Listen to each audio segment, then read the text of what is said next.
Read 180 Audiobooks presents Local News by Gary Soto. Before you get started, let me tell you a little about this book.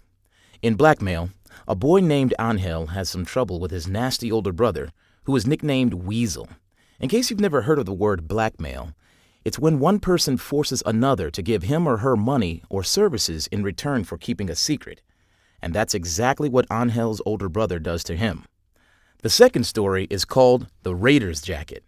This one's about a girl named Lorena who has a crush on a boy named Eddie. When Eddie lets Lorena borrow his football jacket, she couldn't be happier until a disaster occurs.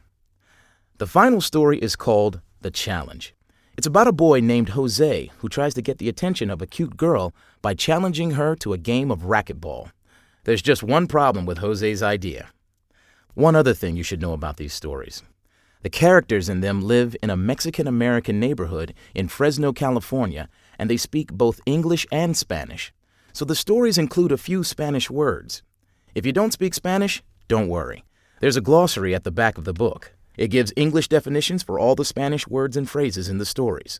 If you like, you can stop the recording for a minute and look up any Spanish word you don't know.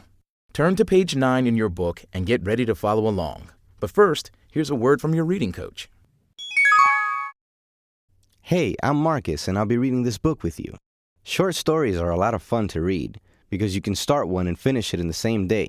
During each story, I'll pop in now and then to make sure that we don't miss anything important. I'll also show you some things I do when I get stuck, like when I come across a word I don't know.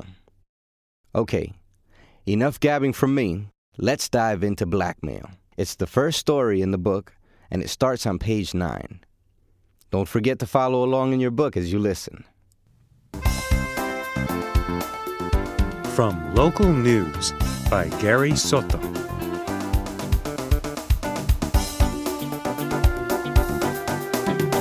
Blackmail.